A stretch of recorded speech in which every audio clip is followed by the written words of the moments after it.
ലോകമേ പാട്ടില്ലടോ പാട്ടില്ലേ ആ പാട്ടില്. കാരണം രക്ഷിക്കാൻ പോകുന്നതും രക്ഷിക്കുമ്പോഴേക്കും എന്ന് പറഞ്ഞു കഴിഞ്ഞാൽ കൈ എവിടെയല്ല പോകുന്നതെന്ന് അറിയോ ഓരോരുത്തൻ്റെ. പാട്ടിട് വേറെ എവിടുന്നുമല്ല. കുറച്ച് ദിവസം മുമ്പ് നമ്മുടെ നാട്ടിൽ നടന്ന ഒരു കൊടും ചതിയുടെ കഥയാണ് ഇന്ന് ഞാൻ പറയാൻ പോകുന്നത്. അതായത് ഒരു വാഹനാപകടം സംഭവിക്കുന്നത്. ആ വാഹനാപകടത്തിൽ ജീവന് വേണ്ടിയിട്ട് മല്ലിട്ട് കൊണ്ടിരിക്കുന്ന ഒരു സ്ത്രീ, ഒരു യുവതി, 10-25 വയസ്സുണ്ട്. അവരെ പോയിട്ട് ഒരുത്തൻ കോരി എടുത്ത് നോക്കുമ്പോഴേക്ക് പിന്നെ അവൻ്റെ കൈക്രിയലാണെന്നാണ് പറയുന്നത്. അതായത് എവിടെയൊക്കെ പിടിച്ചിനിന്ന് അവർക്ക് ഇനി ഓർമ്മയില്ല പോലും. അവസാനം ഒന്ന് പിടുത്തം എന്ന് പറഞ്ഞിട്ട് ഇവർ മരണക്കാരിച്ചൽ കരയുന്നു. എന്നിട്ട് ഇവൻ പിടുത്തം പിടുന്നില്ല പോലും നടന്ന്. എന്നിട്ട് ഈ പണ്ടാരക്കാലിൽ നിന്നിട്ട് ആശുപത്രിയിലേക്കും വന്നിരിക്കുന്നു ഇവരെ കൂടെ തന്നെ. എന്നിട്ട് ഈ ആംബുലൻസിൽ വെച്ചിട്ട് ഡ്രൈവറോട് വേഗം പിടി എന്ന് പറഞ്ഞിട്ട് ഇവൻ ഇതെന്നെ പരിപാടി പോലും. അവസാനം എന്ന് പറഞ്ഞു കഴിഞ്ഞാൽ ഗത്യന്തരമില്ലാതെ ഡോക്ടറോട് പറഞ്ഞു. ഡോക്ടർ എന്നിട്ട് എന്ത് ചെയ്തു, ഇതെല്ലാം എഴുതി അങ്ങ് വിട്ടു. എന്നിട്ട് പോലീസുകാരെ കാത്തിരുന്ന യുവതി പിന്നീട് പോലീസുകാരും വന്നില്ല. ഇതാരോട് പരാതി പറയണമെന്ന് അറിയില്ല. ഇവൻ നല്ലോണം മുതലാക്കുകയും ചെയ്തു. കുറച്ച് കഴിഞ്ഞപ്പോൾ ഇവൻ്റെ കൂട്ടുകാർ വന്നിട്ട് പറയുമല്ലോ, ഒരു 10 ലക്ഷം തരാം, ഒരു 25 ലക്ഷം തരാം. മറ്റേ പരിപാടി ഉണ്ടല്ലോ, മറ്റേ പരിപാടിയുടെ ഭീഷണി. നമ്മുടെ നാട്ടിൽ അതാണല്ലോ. ഏതെങ്കിലും ഒരു ഈർക്കലി പാർട്ടീൻ്റെ ബാലിലാണെങ്കിൽ പിറ്റേന്ന് പോലെ ഭീഷണിയാണ്. ഭീഷണിയാണ് പിന്നെ. അതായത് ഏതെങ്കിലും ഒരു പാർട്ടീൻ്റെ ബാലുണ്ടാവും ചിലപ്പോഴും.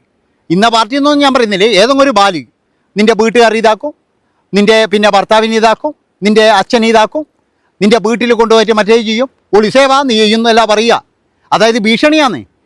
കാരണം ഇങ്ങനെയുള്ള ടീമുകൾ പിന്നീട് അതായത് പൈസയ്ക്ക് ഇവർ വീഴുന്നില്ല, അല്ലെങ്കിൽ വേറെ ഒന്നിൽ വീഴുന്നില്ല എന്ന് കണ്ടു കഴിഞ്ഞാൽ നിമിഷം പിന്നെ ഭീഷണിയാണ്. ഈ ഭീഷണിപ്പെടുത്താൻ വരുന്നത് ഇതിൻ്റെ നേതാക്കന്മാരും ഉണ്ടാവും. അതാണ് ഏറ്റവും വലിയ രസം. അങ്ങനെ നമ്മുടെ നാട്ടിൽ ഇതിനിടയ്ക്കൊരു സംഭവം നടന്നതാണ്. ഓൻ വ്യാപാരി വ്യവസായിൻ്റെ ഏതോ ഒരു വലിയ പറയുന്നത്. അവനെന്നിട്ട് യാതൊരു ഉളുപ്പും ഇല്ലാതെ പോയിട്ട് ഈ സ്ത്രീനെ ഇതൊക്കെ ചെയ്തിട്ട് അവൻ പിന്നീട് കുറേ പൈസയും കൊണ്ട് ഓരോരോ ആൾക്കാരെ അയക്കാൻ തുടങ്ങി. കേസൊന്നും എടുക്കല്ലേ, നിങ്ങൾ പെട്ടെന്ന് വീട്ടിൽ പോണേ. അതായത് ഈ ഓരോ സ്ഥലങ്ങളിൽ എന്ന് പറഞ്ഞാൽ ഇവന്മാർക്ക് പതിച്ചു കൊടുത്ത പോലെയാണ്. ചില സ്ഥലത്തൊക്കെ പോയി കഴിഞ്ഞാൽ അവിടെയുള്ള മറ്റേ പാർട്ടിക്കാർക്ക് പതിച്ചു കൊടുത്ത പോലെയാന്ന്. ഒന്നും വേണ്ട. ഞാൻ ഇതിനിടയ്ക്ക് ഒരു വീഡിയോ എടുക്കാൻ പോയപ്പോൾ ഒരുത്തം വന്നിട്ട് എന്നോട് ചോദിക്കുക, എന്നാ ഞാൻ ചോദിച്ചു ഇങ്ങനെ അങ്ങോട്ട് ഞാനും ചോദിച്ചു. അപ്പോൾ അവൻ പറയാം ഇതെന്നാ പരിപാടിയെന്ന്. ഞാൻ പറഞ്ഞു ഇതെന്നാ പരിപാടി എന്നോട് പറയണ. ഞാനും ഇന്ത്യയിൽ തന്നെയാണ് ജീവിക്കുന്നു, ഓനും ഇന്ത്യയിൽ തന്നെയാണ്. ഞാനും കേരളത്തിലാന്ന്, ഓനും കേരളത്തിലാന്ന്. ഓൻ എന്നോട് ചോദിക്കുക ഇതെന്നാ പരിപാടിയെന്ന്. ഞാൻ പറഞ്ഞു ഇതെന്നാ പരിപാടി എന്നോട് പറയണ. അല്ല ഈ ക്യാമറയെല്ലാം എടുത്തിട്ട് ഞാൻ പറഞ്ഞു എൻ്റെ മൊബൈൽ, എൻ്റെ ക്യാമറ, ഞാൻ വീഡിയോ എടുക്കുന്ന അതിൻ്റെ എനിക്കെന്നാ. ഓൻ പറഞ്ഞു അതല്ല ഇവിടെ നമുക്ക് നോക്കണം. ഞാൻ നിന്നെ നോക്കാൻ ഏൽപ്പിച്ചില്ല. നമ്മളെ PWD റോഡ്, നമ്മൾ ടാക്സ് കൊടുക്കുന്ന റോഡ്, നമ്മൾ പിന്നെ എന്താ പറയണ്ടത്, നമുക്ക് സഞ്ചരിക്കാൻ ഓൻ്റെ പറമ്പ് കയറിയിട്ടാണ് ഓന് പറയുക. അതായത് ഓൻ്റെ പറമ്പിലാണ് നിൽക്കുന്നുണ്ടെങ്കിൽ ഓന് പറയുക ഇവിടെ നിന്ന് ഇറങ്ങിപ്പോന്ന് പറയാം. ഇത് അവിടെ കടന്നിട്ട് ഇവൻ ഇങ്ങനെ എന്നിട്ട് എന്നോട് ഭീഷണി. അതായത് അപ്പോഴേക്ക് ഇവൻ ഫോൺ ചെയ്തു, കുറേ എണ്ണം വേറെ വന്ന് എന്നാ വർഷം ഞാൻ അവന് പ്രശ്നമൊന്നുമില്ല, ഈ പ്രശ്നമെല്ലാം നിങ്ങളോട് അറിയിക്കണമെന്ന് ചോദിച്ചു.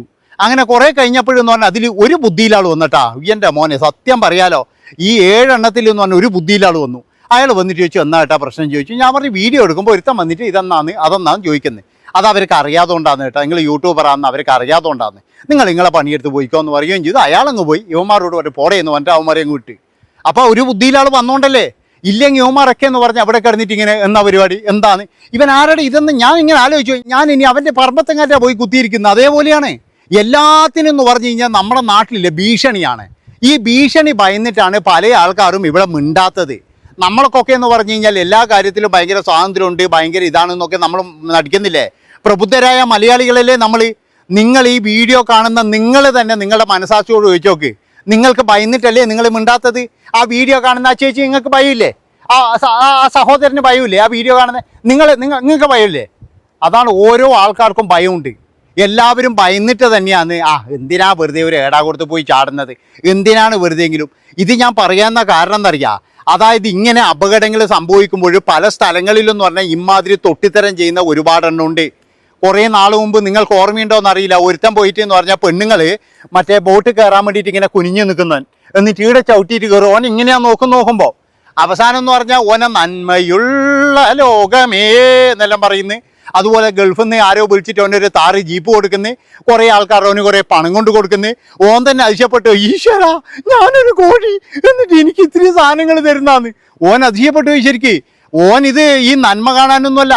അതായത് അവിടെ വെള്ളമുണ്ട് എന്നാൽ എല്ലാവരും കയറുമ്പോൾ എന്നാൽ എൻ്റെ പുറത്ത് ചോട്ടി കയറിക്കോന്ന് പറഞ്ഞിട്ട് ഓൻ നോക്കുന്ന ഇങ്ങനെയാണ്. അപ്പം ഇതിന് വേണ്ടിയിട്ട് കുറേ ആൾക്കാർ വിചാരിച്ചെന്നറിയാം ഓൻ്റെ ഒരു നന്മ നോക്കറാർന്ന്. ഓൻ്റെ മുതുകത്തി ഔട്ടിയിട്ടല്ലേ എല്ലാവരും കയറിയത്. ആ പെണ്ണുങ്ങളെല്ലാം ഓനെ ആ സുരക്ഷ കുറേ നാൾ കഴിഞ്ഞപ്പോൾ ഇവനെ മറ്റേ കേസിൽ പിടിച്ച് കൊടുത്ത താറ് തിരിച്ചു പണിക്കാൻ പറ്റുമോ?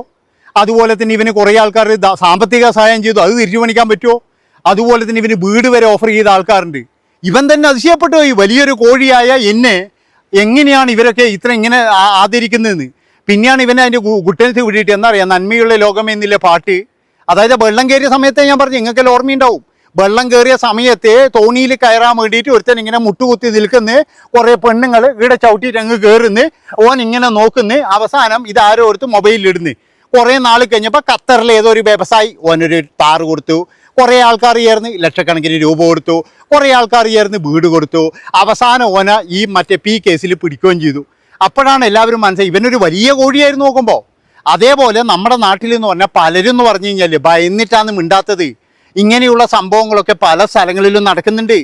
അതുകൊണ്ടാണ് ഞാൻ പറയുന്നത്, നിങ്ങൾ ധൈര്യത്തോട് കൂടിയിട്ട് ആ സഹോദരിക്കെന്ന് പറഞ്ഞാൽ നല്ല ധൈര്യമാണ് കൊടുക്കേണ്ടത്. അതായത് ഇവനെ പോലെയുള്ള എംബോക്കികളെ സമൂഹത്തിൻ്റെ മുന്നിൽ മനസ്സിലാക്കി കൊടുത്തില്ലേ. പിന്നെ കുറേ എണ്ണം പറഞ്ഞാൽ പണ്ട് തമിഴ്നാട്ടിലൊക്കെ കേൾക്കുന്നൊരു കേസാണ്. എന്താണെന്ന് വെച്ച് കഴിഞ്ഞാൽ വാഹനാപകടം ഉണ്ടായിക്കഴിഞ്ഞാൽ ആദ്യം രക്ഷിക്കാനൊന്നല്ല പോവുക, ആടുന്ന് കഴുത്തിലെ കാതിലെ എന്നുള്ള എല്ലാം ചൊട്ടിയെടുത്തിട്ട് പോകാനാണ് നോക്കുക. അങ്ങനെയുള്ള എംബോക്കികളുണ്ട്. അപ്പോൾ ഇങ്ങനെയെന്ന് പറഞ്ഞാൽ സമൂഹത്തിൽ എന്ന് പറഞ്ഞാൽ കുറേ എംബോക്കികളുണ്ട്. അപ്പോൾ ഇവരൊക്കെ എന്ന് പറഞ്ഞാൽ പകുതി ആൾക്കാരും പരാതിപ്പെടാത്തത് എന്താ അറിയുക, ഇതിൻ്റെ കേസ് എങ്ങനെയാണ് പോവുക. ഞാൻ പറഞ്ഞില്ലേ, ഈ പെണ്ണെന്ന് പറഞ്ഞു കഴിഞ്ഞാൽ ഒരുപാട് അലിയേണ്ടി വന്നു ഒരു കേസിന് വേണ്ടിയിട്ട്. അപ്പോൾ അതുപോലെ കേസ് എങ്ങനെയാണ് പോവുക, ഇതെങ്ങനെയാണ് ആൾക്കാരിലേക്ക് എത്തുക, പിന്നീട് ഇതെന്താ നമ്മൾ ചെയ്യുക എന്നുള്ള ഒരു ഭയം കൊണ്ട് മാത്രമാണ് പല ആൾക്കാരും കേസിന് പോകാത്തത്. അതുകൊണ്ട് എനിക്ക് പറയാനുള്ളത് എന്താ വെച്ച് കഴിഞ്ഞാൽ, നല്ല സൗമ്യനായ മനുഷ്യനായിരിക്കും, നല്ല രീതിയിൽ ജീവിക്കുന്നവനായിരിക്കും. പക്ഷേ അവൻ്റെ ഉള്ളിലെന്ന് പറഞ്ഞു കഴിഞ്ഞാൽ ഒരു വലിയ പൂവൻ കോഴി ഉണ്ടാവും. അത് നിങ്ങൾ വളരെയധികം സൂക്ഷിക്കണം. അവിടുന്ന് അപകടം പറ്റിയിട്ട് കിടക്കുമ്പോഴും അവൻ്റെ ആ ഒരു കൈപോയ പോക്ക് നിങ്ങളൊന്ന് ആലോചിച്ച് നോക്ക്. ആ സ്ത്രീ തന്നെയാണ് പറയുന്നത്. അവരുടെ വേണമെങ്കിൽ അവരുടെ പിന്നെ എന്താ പറയുക പറഞ്ഞു കൊടുക്കുന്നത് ഏതിലോ ചാനലിൽ വന്നിട്ടുണ്ട്. അവൻ അവിടെ എന്ന് പറഞ്ഞാൽ കക്ഷത്തിലൂടെ കൈ വിട്ടിട്ട് അവൻ പല ക്രിയകളാണ് ചെയ്യുന്നത്. അതാണ് നിങ്ങൾ മനസ്സിലാക്കേണ്ടത്. ഏതായാലും അവനെ പോലെയുള്ള ആൾക്കാരെ എന്ന് പറഞ്ഞു കഴിഞ്ഞാൽ ന്യായീകരിക്കാൻ വേണ്ടിയിട്ടും രക്ഷപ്പെടുത്താൻ വേണ്ടിയിട്ടും വരുന്ന എന്നാ പറയേണ്ടത്, എന്ത് കൂട്ടങ്ങളെ പറയേണ്ടത്. ഞാൻ മൃഗങ്ങളുടെ പേര് പറയുന്നില്ല, എന്താ അറിയാം, ഐറ്റിങ്ങൾക്ക് കുറച്ചൊക്കെ മര്യാദയുണ്ട്. ഉള്ള കാര്യം എന്താ പറയുന്നത്, മൃഗങ്ങൾക്ക് കുറച്ചൊക്കെ മര്യാദയുണ്ട്. ഒരു മര്യാദയില്ലാത്ത ടീമാരെ വെച്ച് കഴിഞ്ഞാൽ മനുഷ്യന്മാർ മാത്രമാണ്. അതാണ് നിങ്ങൾ മനസ്സിലാക്കേണ്ടത്. എന്നിട്ട് നമ്മളെന്താ പറയുക, നമ്മൾ പ്രബുദ്ധരായ മലയാളികളാണ്, നമ്മൾ നല്ല മലയാളികളാണ്, നല്ല മനസ്സുള്ളവരാണ്, നമ്മൾ ഭയങ്കര സംഭവമാണെന്നൊക്കെ പറയും. നിങ്ങൾക്കിപ്പോൾ മനസ്സിലായില്ലേ, ഇങ്ങനെയുള്ളവൻ്റെ തനി സ്വഭാവമാണിത്. അതുകൊണ്ട് എൻ്റെ പ്രിയപ്പെട്ടവരെ, നിങ്ങൾ എല്ലാവരും ഒരു കാര്യം ഓർക്കുക, ഇവനെ പോലെയുള്ളവനെ ന്യായീകരിക്കാൻ വരുന്നവരും രക്ഷിക്കാൻ വരുന്നവരായാലും അവരൊക്കെ എന്ന് പറഞ്ഞു കഴിഞ്ഞാൽ നാറുക തന്നെയാണ് ചെയ്യുന്നത്. നമ്മളിപ്പോഴെന്ന് പറഞ്ഞാൽ ചാണകം ചാരിക്കഴിഞ്ഞാൽ ചാണകം മണക്കും, തൂറിയോനെ ചുമന്നു കഴിഞ്ഞാൽ തീട്ടം മണക്കും എന്ന് പറയുന്നില്ല, അതേപോലെ തന്നെയാണ് ഇവനെയൊക്കെ ചുമക്കാൻ പോയിട്ട് നിങ്ങൾ വെറുതെ നാറണ്ട. അതുകൊണ്ട് തന്നെ എന്ന് പറഞ്ഞാൽ അവൻ്റെ ഒളിത്താവളം നിങ്ങൾ വേഗം കാണിച്ചു കൊടുക്കുക. കാണിച്ചു കൊടുത്തതിന് ശേഷം എന്ന് പറഞ്ഞാൽ അവനെയൊക്കെ പിടിച്ച് ഉള്ളിലിടുക. അതാണ് വേണ്ടത്. അല്ലാതെ എന്ന് പറഞ്ഞു കഴിഞ്ഞാൽ, ഞാൻ പറഞ്ഞല്ലോ, ചില ആൾക്കാർക്ക് എന്ന് പറഞ്ഞു കഴിഞ്ഞാൽ അങ്ങ് എന്നാൽ കാനഡയിൽ നിന്ന് ഒരു മെയിൽ കൊടുത്തു കഴിഞ്ഞാൽ പിടിച്ച് ഉള്ളിലിടുന്നുണ്ട്. ഇതെന്ന് പറയുന്ന ഒരു സ്ത്രീ വന്നിട്ട് പറയാം ഓരോ ചാനലിൻ്റെ മുമ്പിലും, അന്നെ അവിടെ പിടിച്ചു ഇവിടെ പിടിച്ചു, എന്നിട്ട് ഒരു മൈൻഡും ഇല്ലായിരിക്കും. ഹൈപ്പ് ചെയ്തേ. Bye bye.